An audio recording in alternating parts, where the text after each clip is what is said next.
Well, of course, both candidates are trying to create a crack in that blue wall, as it were. Kamala Harris is trying to maintain it and ensure that Milwaukee and the greater area around it, obviously a very Democratic area, goes for her in even larger numbers than before. And she hopes that even more broadly than that the entire state goes for her, along with Michigan and Pennsylvania. That is her easiest path to 270 electoral votes needed to win the presidency. So she's trying to double down on those blue wall states. Donald Trump trying to flip them, trying to make that blue wall crumble, and he thinks he has a shot at it there in Wisconsin. So he will be giving his closing arguments that we've been hearing since that rally in Madison Square Garden, and Kamala Harris will also be giving her closing arguments as well that we saw at her lip speech here in Washington, D.C. on Tuesday evening. Now just 4 days left to the election. There are very few undecided voters left, just around 4 or so percent of the electorate, we believe,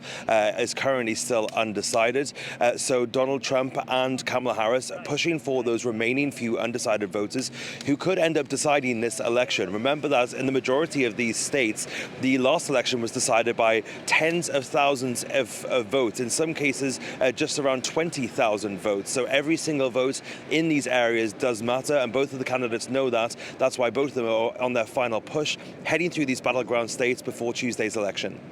So fears of political violence are obviously already running higher than ever. And now Donald Trump has added to that with some pretty unprecedented remarks about Liz Cheney. Let's take a listen. She's a radical war hawk. Let's put her with a rifle standing there with 9 barrels shooting at her, okay? Let's see how she feels about it. You know, when the guns are trained on her face. You know, they're all war hawks when they're sitting in Washington in a nice building saying, oh, gee, let's send 10,000 troops right into the mouth of the enemy. Now, Fraser, I think that goes far even for Donald Trump. What has the reaction been thus far?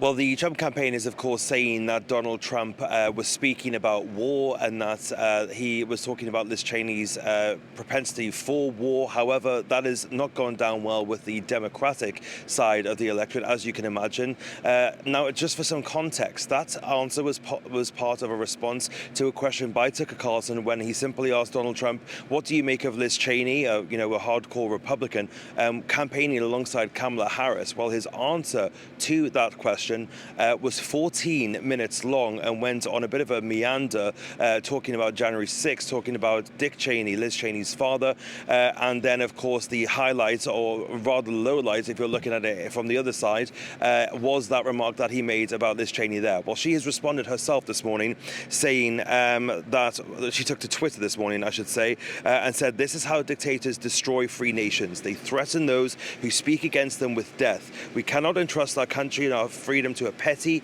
vindictive, cruel, unstable man who wants to be a tyrant. Hashtag women will not be silenced. Hashtag vote Kamala. There's also the Kamala Harris campaign, who have been on the morning shows in the United States this morning, pushing back on this. Ian Sams, one of the campaign spokespeople, saying, think about the contrast between these two candidates. You have Donald Trump, who is talking about sending a prominent Republican to the firing squad, and you have Vice President Harris talking about sending one to her cabinet. This is the difference in this race. So both sides spinning it how they see it.